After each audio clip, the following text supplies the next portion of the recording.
Welcome into the Closing Authority podcast. Javid, good to have you here.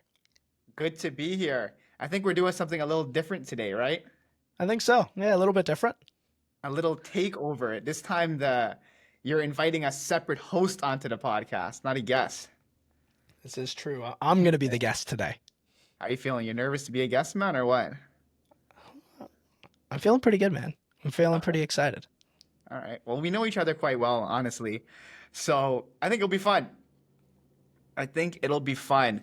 Um, to dive right into this, Liam, what I'm curious about, let's say you lost your entire network, you went down to $0, and you had nothing to your name, but you only had your skills.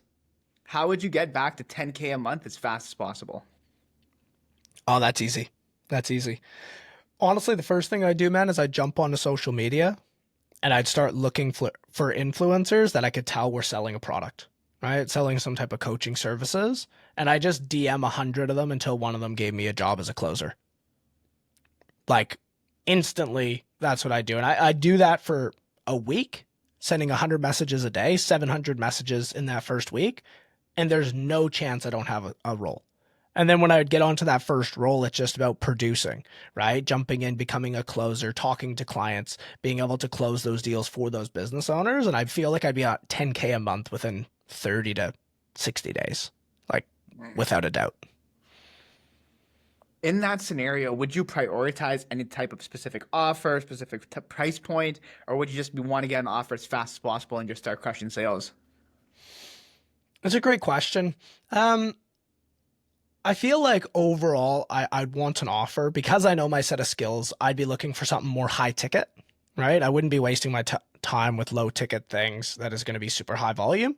What I'd be focusing on is high ticket. So anything that's over $5,000 price point. Okay. Now, same question, but you don't have your skills. Straight zero. Hmm. I'd go find a coach that would be willing to mentor me or go find a business, the same thing, right? Like same type of thing. In this scenario, do I have some resources? Like, can I invest in myself or no? No money, no nothing. No skills either, but you need to make it. Okay. You Yeah. So have if I credit. hadn't, You have credit if that helps. yeah, okay. Well, honestly, I'd go all in on credit, right? Like I would get myself a credit card for 10, 15 grand. And the first thing I do is go find a reputable coach within the sales space. Because in my opinion, when you have a good coach, it is by far the best investment that you can make, right? Because a good coach isn't just going to teach me the skill set that I need, because you have to have the skill set. They're also going to be able to make introductions to the right offers, to the right businesses, to the right teams that they should be able to get me placed within 60 days. I like knowing I have a good work ethic still in this case, hopefully. I just be going all in. And if you told me, Liam, okay, you don't have the finance, like you That's what I can't was just use about to say. credit. You don't have credit. Now you don't have anything. Now what? Yeah. So what I do in that case, right, is I would still go to different businesses. I'd still reach out to them, but I'd tell them, hey, look, I am brand new to this space, but I am extremely hungry. I'm willing to work for you for free just to have the opportunity to come onto your team and learn. If you like me after 30 days, everything's going well, then you can pay me. I'm willing to do the grunt work. I'm willing to do the leads no one else wants to work. I'm willing to call your leads from last year. I'm willing to do anything it takes to get a spot on the team. And you don't even need to pay me until you actually see the value. As And when long you're, as you as long as you give me the training. yeah. And And that's a proposition I'd make to every business owner. okay. And in that, would you prioritize like high ticket or just prioritize something with volume at that point? A mixture of both. I think this isn't a world where you have to have one or the other. I'd probably go for something like fitness, just because fitness is super easy to understand. The business owner's risk is very low, right? Because their leads usually cost a lot less, which means they're more willing to take a chance on you, right? Okay. So I'd go to in the fitness industry, but still making sure I'm not selling like $100 product, still selling something maybe like $1,000 or $2,000 compared to 5 to 10,000. Now, what was the reality in that situation in terms of how did you actually get started into sales? Yeah, so mine was a bit interesting. Do you want like high ticket or how I got into sales in the first place?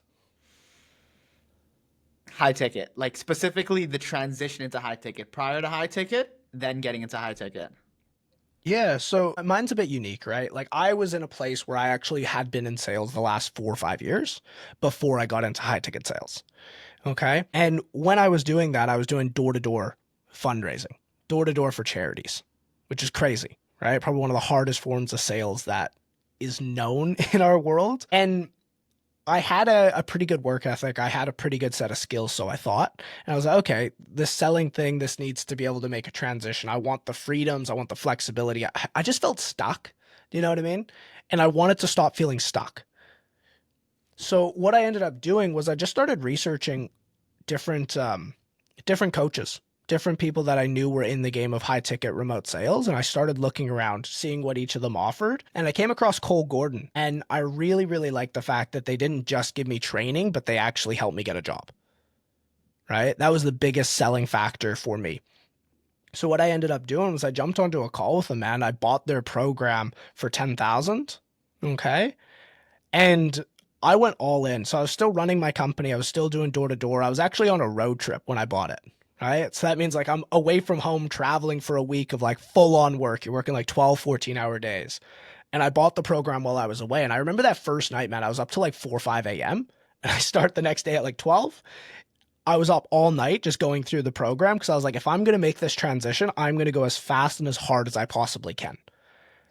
And then I just continued to replicate that. And they're like, hey, you have to get qualified before we're going to put you into a role. Yeah. And I was like, oh, of course. And like getting qualified was probably like a month to 2 months away. Yeah. And I was like, nah, that's too slow for me. So what I ended up doing, I was only 19% done the program, right? And I went and applied to 100 jobs a day for a week. Like literally 100 jobs a day for a week. And I reached out to people on Twitter. I reached out to people on Instagram, people on Facebook, and I didn't just look for businesses that were hiring. I was literally just messaging anyone that I thought was in the high ticket space. So I was messaging marketers, I was messaging growth agencies, I was messaging lead generations, influencers, anybody with anything to sell, man. Anybody with anything, with anything to sell. I'm just trying to sell some shit online is where you're at. Yeah, bro, 100%. And I had messaged this growth partner who does like, you know how people do like shout outs on Instagram, right? Yeah. Like so he ran a business where they did shout outs. And he's like, hey, I actually have like was he a marketing agency that helps run IG shout outs? Or like he has a page that he has all the pages. So he had like 10 pages that all had like 1 million plus followers that people would come to him to do shout outs. Oh shit. And he was saying that one of his clients, he's like, hey, one of my clients actually just said the other day they're looking for a closer. I said, please put me in contact. I got in contact, man, hustled it, literally followed up with the guy twice a day until he answered me. And then a week later, I was on that offer. And that was my first offer. It was 3 weeks after the day I started learning high ticket sales. Okay. Couple things there. Number one, did you piff with Cole Gordon? No, I didn't. You didn't piff? You didn't piff? No chance. Okay. Well, when you got into it, like, okay, what'd you put down? I put down, I think it was 2,500 New Zealand. So it was like, okay. And what'd you have your name when you put that down? All right, I'll be honest. I had some money, but it was all spoken for, if that makes sense. Like I had a mortgage and stuff that I had to it was literally coming out the next week. So I was in a position where, man, I was probably making like, it ranged, but I was making like 50, 60 grand a month sometimes. Like, to be honest. Yeah. At that time, I think I was closer to like 30K a month. But like why didn't you just keep doing that? Like 50, 60K is definitely, even those New Zealand dollars, very good money, man. Like, why don't you just keep doing that? Because, man, I was stuck. Like I had no time. And me and my wife were pregnant at the time. Well, she was pregnant. I was just watching, right? But I didn't want to be that dad that wasn't present. I didn't want to have a kid and not be in her life. And I knew if I kept going in the same route I was, would we have the money? Of course we'd have the money. The money's there. But what I wouldn't have is I wouldn't have the time to be with my family. And I really wanted to travel. And I couldn't travel with my job because I went away, and backtrack a little bit, right? Like 6 months earlier, I went away for my honeymoon. And I was gone 6 weeks, and the business produced 10% of what it produced when I was there. Yeah. Meaning a 90% drop in income. Yeah. When I was gone. And I had guys that I thought I had trained up that I thought could run the business for me. This was your door-to-door business, right? Yeah, the door-to-door business. So I realized when I came back that, man, I'm never going to have the flexibility and freedom if I stick with this traditional business. I just really felt stuck. I was like, yeah, the money's there, but I don't get flexibility. I don't get time off. And even worse than like a regular person working a job, right? Where I can book time off, and then I'm going to get paid out leave. Like I couldn't do that because I knew my team just wouldn't produce if I wasn't there. Would you say that was the catalyst, or was there a different catalyst that made you actually like? Because I get where you're saying the time wasn't there, but at the same time, you could have just stayed there and stacked up money and then switched later. Like, what was the catalyst for you to actually say on that call? You're like, okay, you know what? I'm gonna buy it right now, and I'm gonna invest into myself and do this right now. Like, was there a certain catalyst that happened, or was it just like an accumulation of time that led to that? I think the biggest thing, man, is like my break even point at the time was like 15 grand a month, right? Mhm. And I was like, I'm making all this money, but I'm not happy. Like I'm genuinely not happy. I'm working just to pay the bills and I don't get to see my wife. I don't get to hang out with my friends. I don't get to do anything. Like my life is work. And on that call, it was just like I kind of had a realization that if I don't change, nothing's going to change. And Mhm. I couldn't settle for that. Like I couldn't allow myself to accept being average because I had always challenged every person on my team to like go for what they wanted, right? Like if they had a goal, they'd go for it. If you wanted to achieve something, you wanted to go on a trip, like you'd push for it. You'd make sure you were getting it so you could have it. And I knew that I wasn't going for it. I knew that yeah, I was going for the money, but like that's only one part of life. And to be honest, when I was making all that money, I bought just over $2 million of real estate by the age of 23, and it meant nothing. All I felt like I had was a pit of despair that was staring at me because I had mortgages on that shit. You know what I mean? And I was like, this isn't worth it. Like, I'm working every day just to be able to pay for the stuff, and I don't get to live my life. Like, what's the point? When you say live your life, just like time at home with your wife, like was your baby born? Was your daughter born at this time or no? Not yet. She was on the way, so she was about 3, 4 months away from being born when I made the jump. You think that was part of it too? Massive, huge.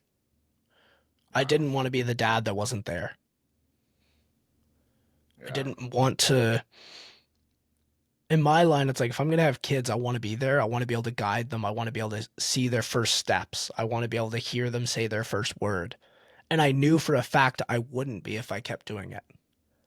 And that just then it hit me. It was just like that's not acceptable. I tell Yeah. everyone around me to push for the things they want, but I was settling for something I knew I was never gonna get. Mm. I think like aside from all the skills and the training that you've done in sales, I think that alone leads to you being a good closer. The fact that like you can actually feel these things and know what change needs to be made, but then you fucking did it.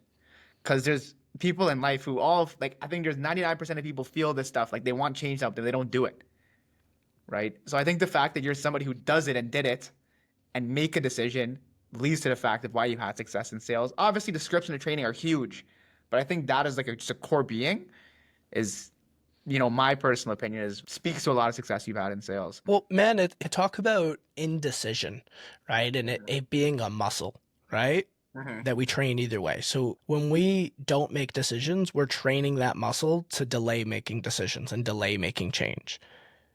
Where if we train ourselves to be decisive and we practice that muscle, whether it be what to watch on Netflix, whether it be what to have for dinner, whether it be when you're going to go to the gym, like whatever it is in your life, the people that make decisions quickly are the ones that are going to win every single time.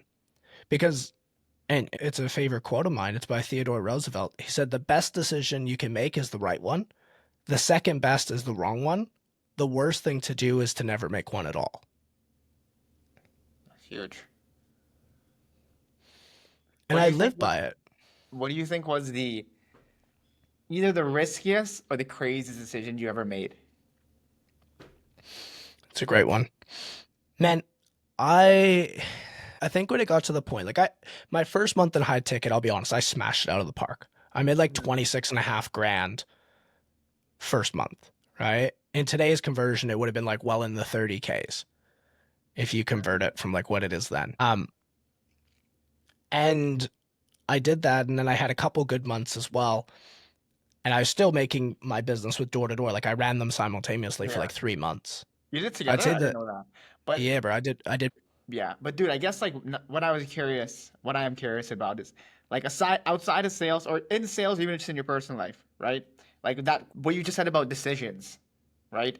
What do you think was the either the riskiest or craziest decision you ever made that changed everything? Like if you have one of those, like when you think back to the quick decisions you make, what do you think was like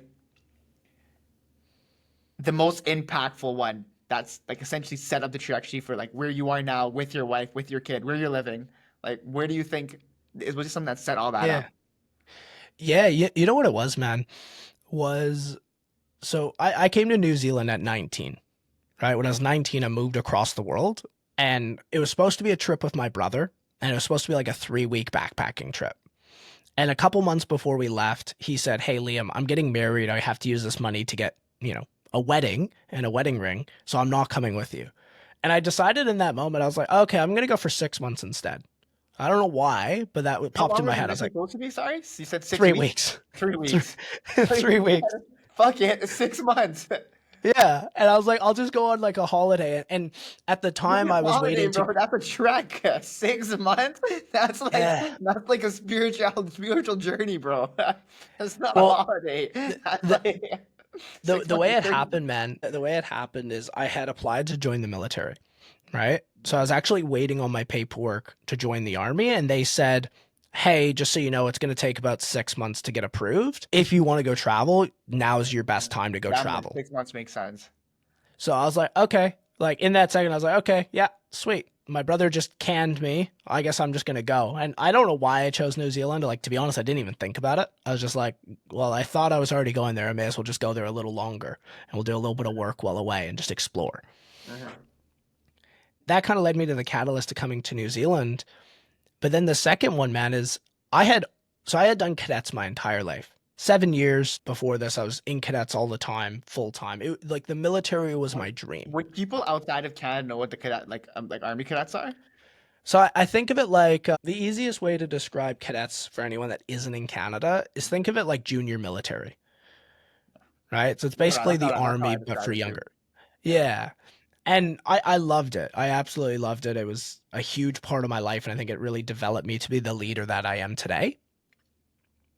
But when I was in New Zealand, I had just met my now wife and mother to my daughter. I had just met her. We had been, I don't know, hanging out like 2, 3 weeks. And I got the letter from the army saying, "Hey, if you want to join, you have to come back now and accept the papers and get started." And I don't know why. It's been my whole life that I wanted to do that. But I just felt like she was the one. I just felt like my time in New Zealand wasn't done. And I actually replied back to saying, "Hey guys, I'm not going to come home. I'm not accepting the role." And on the same week, I ended up applying for my visa extension. So I said no to it and then applied for a visa extension and thankfully got it. And, it kind of continued to run from What was there. the And I decision actually, making process for that like? Was that like you got the letter, you slept on it for a couple days, months, weeks? Like, what was that decision making process like? man, it was a day. A It day. was literally, it was a day because going back to that whole indecision, right? You good there, bud? No, it goes back Bless you, to man. thanks, bro. It was a day because I always knew in my life, and I've always tried to practice it, right? Like I knew if you delay making decisions, it doesn't make it easier. It just makes it harder, Mhm. right? Like time doesn't fix a solution. Like it doesn't help you make a decision. Information and just having confidence to do it. Whether it's right or wrong, it's okay, but you just need to be able to decide. So when it came in, I was just thinking about it. I didn't even tell the wife. No, well, girlfriend at the time. I was just like, no, I really like her. I'm gonna stay. I'm gonna apply for a visa. And literally within the same day, I emailed them back and was just like, "Hey guys, I'm not coming back." Yeah. Everything about that I think is crazy, but crazy in a good way. Like leaving at 19 for 6 months and like just deciding to stay somewhere. And you've been there what, almost 6 years now, right? 5 years Coming up now. 7 years. Coming Yeah, up coming seven up years. 7 years. Off. Yeah. So And and that quote, I forgot you said who the quote was by, but I can like the quote is Theodore just Roosevelt. something that you're saying is a nice quote. Like you're doing it. Um, and I can see that. Well, That's bro, it. like And another thing too, right, is like I think people always use excuses of why they can't do things. But Wow. when I came to New Zealand, I had like $2,000 in my bank account and a $5,000 credit card. Hmm. Like that's all I had. I didn't have 20 grand sitting in savings. It was like 2 grand and 5K credit card if things got bad. And I booked Canadian two, dollars. yeah, Canadian dollars too. Yeah. And I booked 2 nights accommodation, nothing else. 2 nights accommodation. I was like, I'll figure it out. Don't stress. For 6 months? For 6 months, yeah. Yeah. Yo, that could have went so south, but it didn't. That could have went so south. For all It we could know, have. you could have been in some New Zealand ditch right now, but you're here. Where do you think that comes from? The fact that it didn't go south, the fact that like you made it this far, the fact that you have a family and you're making money right now. Like, is it just luck? Is it just hard work? Like, what do you think it comes from? I definitely think an element of hard work is in there for sure. But I also don't think people, like the hardest working people in the world, don't make the big bucks. Like it's Hmm. been proven time and time again, right? You have to work smart and you have to work hard. And I think there was just something about it, man. I've been a hustler. I've always known that I was going to do great things even before I ever did it. And you know where that comes from? It was from my grandma. Like genuinely, since I was a young kid, my grandma told me every time I saw her, "Hey, you're going to be a great leader. You're going to do great things." And I was some like at 12, man, I was like the fattest little oompa loompa. It wasn't even funny. And I was like, "Okay, grandma, you know." But like, man, that stayed so true to the core, and it made so many of my decisions later in life easier because I lived by an identity. And now I can understand it because I'm in sales. What Yeah. she did was she embedded an identity that I tied to of being in a better place. Hmm. Which, holy crap, if you're working in sales, the power of identities is not just for sales, it is for everyday life. If you have someone in your life that you want them to be somewhere better, call them up. Like, put that in their world. Like saying, Javid, like, you are incredible. You are going to do great things in your life. And you can embed that identity and remind someone of it. You will change their life just by doing that. I promise you. 100%. Me and my friend um was just talking about that in a sales perspective, like the North Stars you get that are all identity based, like it makes the call go so much smoother when you can reference, for example, being that provider. What do you need to do to be Yeah. that provider? That version of that is that provider. Once you just keep hammering them with that identity, and they make decisions how the identity you embed on them is. So even outside of sales, I think your grandma sold you. Your grandma sold Bro. you, but I think it worked out. What about faith? What do you think faith played with your high ticket closing journey, or even just your life? Like, what role does faith play for you? Would you say in sales or outside of sales? It's a great question. So, I've always been a Christian my entire life. Like, I have been.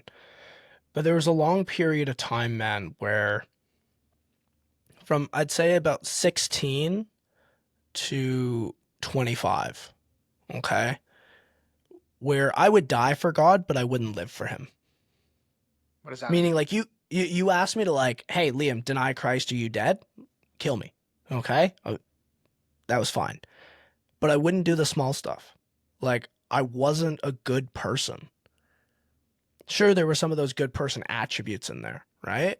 But I wasn't living by a good moral compass. I wasn't I wasn't a good man. I wasn't a bad man by any means, but I wasn't a good man. And actually, last year, just after my 25th birthday, I came back into contact with God and basically reconnected with him, man. And it has absolutely changed my life since. If you're open to talking about that, like, was there a certain catalyst that happened? Was it some? If you're open to speaking on it, you don't need to speak Yeah. on it, but Yeah, like, no, of course. Man, I was going through a pretty tough time.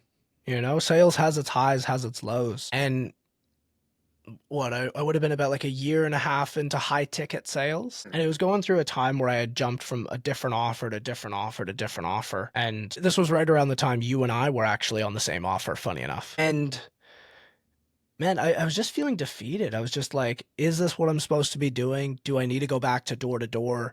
Like, what am I supposed to be doing? This isn't, you know, I was wanting to make 100K months. Where are those 100K months? I had huge goals for myself. And I was just like, I cried out to God and I said, God, I need you to teach me patience and I need you to teach me letting go of control. Because those were two things that I was really struggling with. I was trying to control every aspect of my life around me, and you and I both know you can't do that. And man, I was on my scooter one day. I was praying to Scooter. God, asking Him to teach me to let go of control and teach me patience. And I showed up to jiu-jitsu, man, warmed up. 20 minutes later, I blew my meniscus in half. Completely tore it. Completely tore my Meniscus meniscus. is that it's your knee, right? Yeah, it's in your knee. So Yeah. I completely tore one of the ligaments in my knee completely apart, and I couldn't move. Like I physically couldn't move. I couldn't walk. I couldn't straighten it. I couldn't bend it. Like it was stuck. And there was nothing I could do about it. And I got some good physio friends in my life who I've used for years and a couple doctors. And I called everyone. And everyone said the same thing to me. Man, there's nothing you can do. You just have to wait and be patient, which is the exact thing I just asked God to teach me Prior to that, whoa. Did you see the connection right away, or did it take time for you to come to that? instantly. Instantly. I laughed to myself because look, I'm a pretty pig-headed guy. You know, my wife Yeah. can tell me I can be quite stubborn sometimes. Hmm. And I don't think I would have learned the lesson if it was anything easier. And now every time I look down at my knee, it makes me think of him. Like it genuinely does. But I'll tell you what, man, ever since that moment, I have had so much peace. My connection with God has gotten so much deeper. And just the opportunities have flooded. And I'm talking flooded into my life. How do you explain that connection? Like, or is it, how do you explain the connection between letting go of control to the opportunities coming? Or is it that middle piece, letting go of control and putting your faith in God and letting God kind of guide you from there? Then the opportunities come. Is that the middle ground? Exactly. Mm. Exactly, man. Like, I'll put it to you this way. My life at that time was super chaos. I was stressing about everything. Mm. The big thing, and it's not like life was bad, right? But like I was just stressing about everything. Mhm. And after that, I had no stress. The situation didn't instantly change, but I had zero stress around it. I literally just submitted it to God and said, "Look, Lord, your will be done. Like this life, it's for you. It's been too long. I'm back." And creating that space and realizing that I wasn't walking this walk alone. It's not just me trying to take on the world, but knowing I got the biggest power, right Mm. next to me. Like God, everything that I face isn't alone now.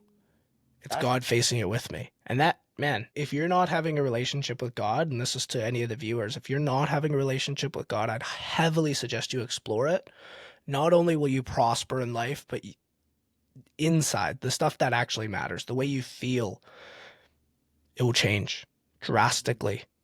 The level of peace that I got was just instant. That's incredible, man. Like thinking back now that I know the time frame, because I actually never knew any of this. But thinking back, like when you explained the time frame about this and like this specific realization, I think where you said it, like all that's your same situation, but the stress was gone. I think you found peace and you know, Heaps. peace in your faith and peace in like okay, it's out of your control. But I think at that point in time, this is like a month before you really went like hard into your personal brand and hard into content. Because this is just probably right, like thinking back to the time frame, that was right before that.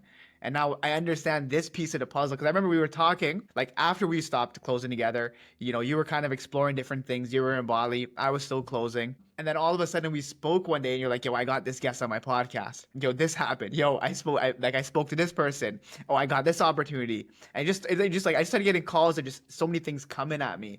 And you putting that into perspective, like relinquishing that control, but also like understanding like, okay, like just having connection with your faith, right? With what you It's believe in. And huge. that is fact is a power higher than us. And just seeing that journey after, just from my perspective, because it's all clicking now. I think that's crazy. For me, like when it comes to faith, I just one thing I believe because I wasn't born Christian or anything like that. I was born Muslim, but I think that regardless, just throwing the glory to God. Like whenever success comes. Like how do you do glory to God? And just keep glorifying, like glorifying God. And just having, I think that the part about control is something that hits hard too. How would you give advice to somebody who needs to relinquish control? Like they're trying to keep everything in their control. Give yourself grace to allow yourself to mess it up, to allow yourself to fail. It's okay. And I know that might not be the answer that you were expecting, but I was so hard on myself, man. Like, no one is the hardest critic of Liam besides Liam. Like, I will always be my hardest critic, and there's no doubt in my mind. Doesn't matter. I don't care what other people say. I don't care what other people do. Like, the way I feel about myself, that's ultimately what matters the most to me. And leading yourself with grace through that time, allowing yourself to know that you're not going to be perfect, and creating space. I think a lot of times when you're in that spot of trying to keep control of everything, you move from thing to thing to thing to thing, and you're just very like dominant with your mind. And you're never like, you're always in problem solving mode. You're never in creating some space and just sitting back and letting life happen for a second and just actually starting to think. And I'm not saying think of solutions, but just like literally let your brain calm down so that way you can become creative. You can start to let go. But you can't let go when you're fighting the fights every single second. You need to pull back. You need to have that second and allow yourself to realize and create, I'm going to say it again, the space for that clarity and for that letting go to happen. Because it won't happen unless you give it space. So meditate, journal, go on long walks, forget the music, leave your phone at home, just have time by yourself. Our phones are so addicting, man. And I'm, I'll be honest, I'm guilty of it myself, but people run their life on their phone. When nothing's happening around them, what do? They grab their phone and they scroll. They fill the void.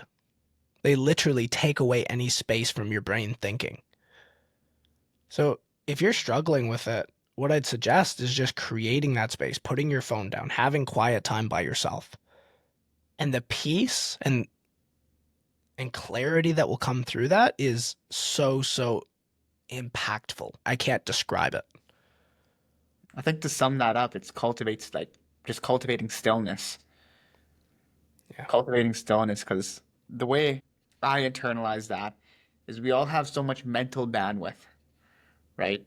Especially whatever you're doing. If you're closing, you have your mental bandwidth for your calls. And then after your calls, if you're just like using up your mental bandwidth on TikTok, Instagram, or just watching a bunch of random YouTube videos, what piece is left to actually think and take a step back and figure out what you want out of life and the decision you need to make and how to get better? Like there's only this much left, right? So what you said, I think, is huge. Just cultivate stillness. And then in that stillness, like really figure out what it is that you want to do and just come to peace with the fact that you can't control it, but at least take it all in and actually figure out what you want in the stillness. Okay. I think for the last little bit here, I want to go like rapid fire into high ticket stuff. Okay? Let's do it. All right. So high ticket stuff, gaining skills, doing a shit ton of volume on a low ticket, then get into high ticket, or do a high ticket coaching program, go into high ticket. If you can afford coaching, go coaching right away. If it's a good coach, he'll suggest you go low ticket, get the reps in, short period of time, 1-2 months, then jump into high ticket once you have the experience to back it up. B2C. B2C. I love B2C. Why? It's genuine, deep conversations.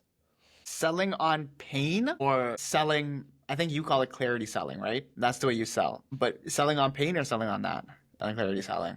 Selling on clarity, man. And I really came to grasp with this when I reconnected with God. Like, why would I want to? I always heard terms like, man, like stick your knife in and twist the person's pain around. You know, like, I got to get this guy. But like, what a bad mindset. Like, you want to get this guy? You want to make him like suffer? Like, really? That's what you want to do? Why not give him clarity and allow him to make the best decision for him? Why not get clarity so he can feel like amazing too? And you can both feel amazing after. Clarity all the way.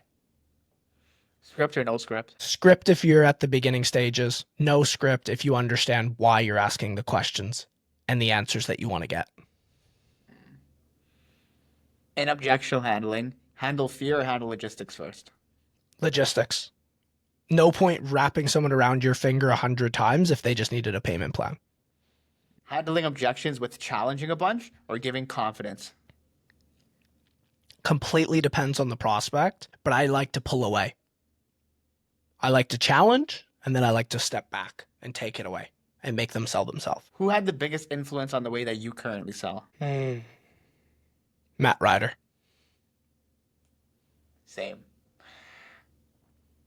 What is a vanity metric in sales that you think is overhyped? Or something in high ticket sales is always overhyped that shouldn't be given the hype it has? Yeah, for sure. OTE. Bro. OTE is the most overhyped thing in high ticket sales. Yeah.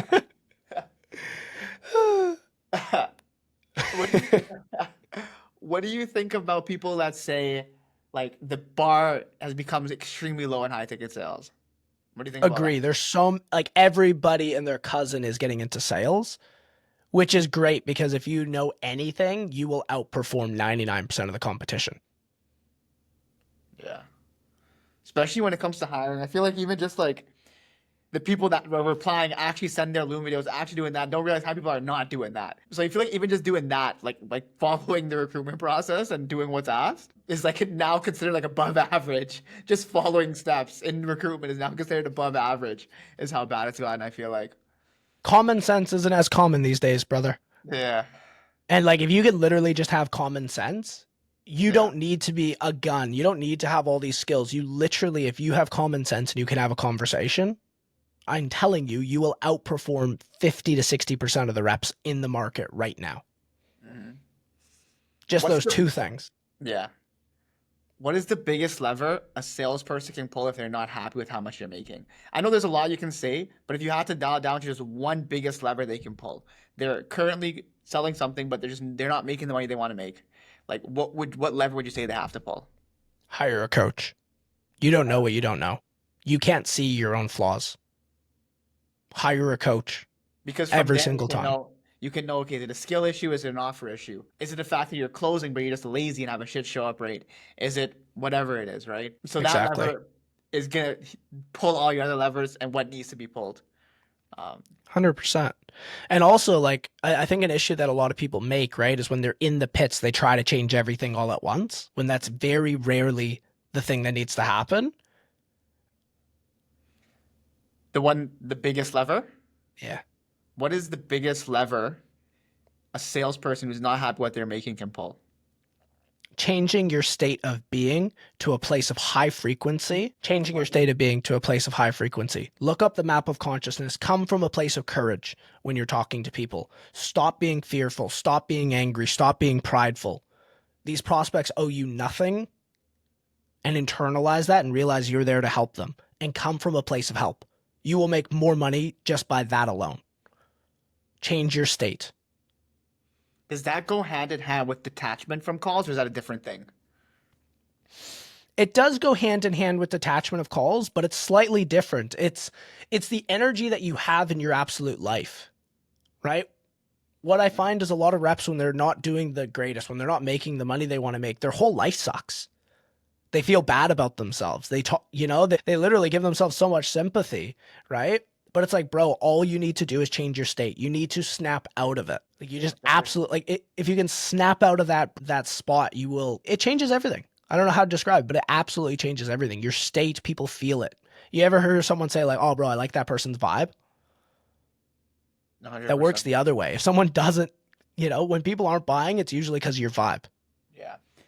When you mentioned a map of consciousness, it's definitely something I want to learn about. But when you mention state of frequency, that makes a lot of sense, because the calls I'm doing the best on is where I'm just completely present. Like I'm just focusing on what I'm hearing right now and responding to that, and just actually understanding what they're saying. Versus when I have a call, I have Slack open up here, I have WhatsApp here, I have my notes here, I have the script here. Like my mind is in 10 different places, and like I feel like I'm running on autopilot. So I just have literally the Zoom open, maybe my notepad to the side, and I'm just focused and present. is when I close the most.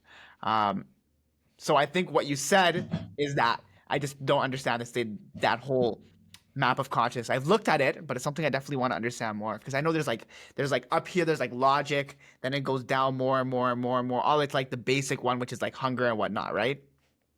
Yeah, the lowest states that 90% of our society live in is coming from a place of grief, shame, fear, pride, and anger and Okay. desire. Those are the lowest levels where majority of people come from. A lot Yeah. of people come from fear, grief, and shame. A lot of people. Uh, And I will note it with like a word of caution. When you start to look into the map of consciousness, man, it's bittersweet. It's amazing because you start to understand where people are coming from. But once you see it, you can't unsee it. And you start to see that people are suffering in their everyday life, every single person, which is incredible because it just changes the way that you can interact. It changes how you interact with them. It changes the outcomes that you get from that, whether it's sales or just life. But the other side, the flip side of that coin, it's a responsibility knowing that you're never going to look at people the same. So caution. yeah, inside and outside of sales, I guess. Because Yeah, I bro. feel like I listened to like the first half of that book, but I was listening the way the audiobook is for the map of consciousness, I just don't like the way it's almost like written like almost like a report or Mm. sorry, spoken like a report or something like. I don't know if you've listened to it or you just kind of research the map of consciousness online. Yeah, look, if you want to learn about map of consciousness within sales, and this Yeah. is only if you're experienced at sales, this is not something for the beginner. So if you're new, just like ignore this. This is not where you need to be looking at. But if you've been in sales and you want to up your level on consciousness, A, come say hi to me.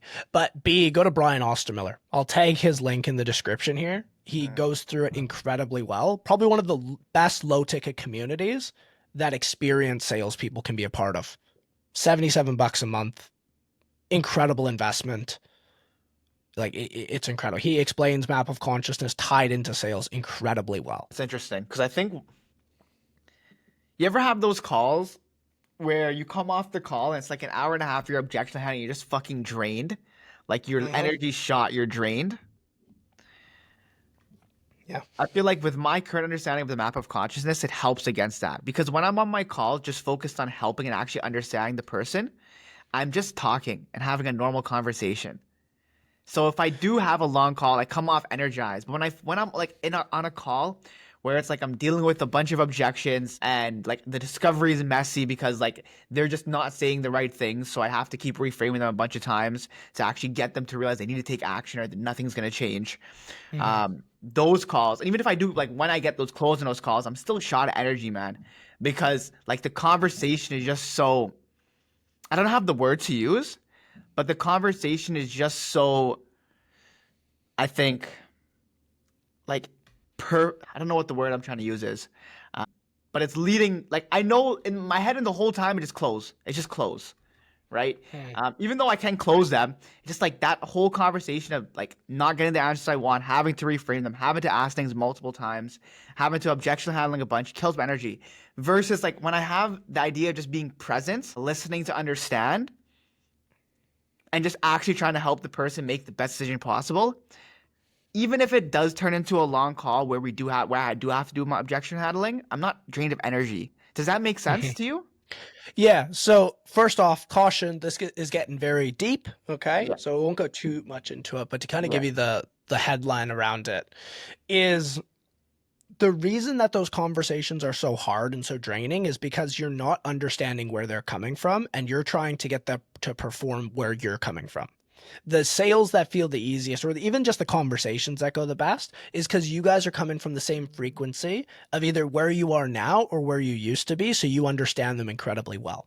It's why someone can jump into sales and close 20% of the deals right away, because 90% of people operate in the same four frequencies: grief, fear, anger, pride. And because most people operate there and we come from there ourselves, we naturally connect with one of them.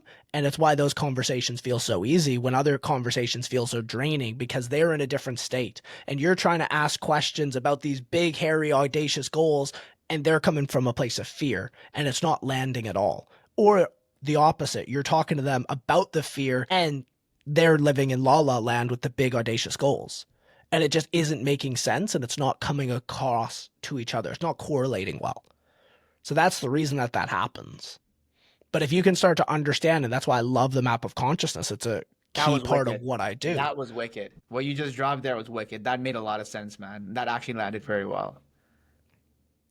It just like honestly, it's a key part of what I do because when you're talking to someone, man, if you can understand where they're coming from, you're way more likely to be able to A, get the sale, but B, just have a conversation that isn't draining. And when we're in sales, you've been in sales a while, I've been in sales a while. Your energy is your currency. Like it goes above everything. If you don't have energy, you can't close 100%. because all a sale is transfer of energy. 100%. I said that, but yeah, 100%. 100%. That was what you just said there was huge, man. About like being at the same frequency and the way you explained why, like some of those calls drain me. Just you saying that sold me on the map of consciousness. Like literally, what I'm doing after this is gonna go learn the shit out of that because that actually that made so much sense about like I'm just coming at them on a different frequency because I'm there for me, and then like that's why my energy shot. You know what Is that in there? we don't use it very often, but you know like the old school radios, right? Yeah. Easiest way to think of map of consciousness and frequency, if the viewers listening aren't getting it quite yet, is imagine, you know, when you have it on like the perfect station, right? Like the exact like 94.1, right? You get it clear, it's crisp, it's enjoyable. And you change it to 94.2, and now it's a little bit, Yeah. you know, you get a bit of that. You're still listening to the music, but it's not clear. And it actually becomes draining listening to it. Yeah. Just because it's like, oh my gosh, there's so much noise, there's so much extraness, it's not landing how it should. Yeah. That's the map of consciousness. It makes sure that you're dialed in onto the right frequency for that person, so you truly hear them. I think we can have like a whole conversation about this because you just opened up 10,000 more questions on the map of consciousness. But I think we'll wrap it here. I like it. Yeah. That was fun. I think we got another podcast. I think we have to have another one where we go over map of consciousness. 100%. 100%. This is fun. Taking over, coming on, and just stealing the whole spot. It was cool. We should definitely next one on map of consciousness.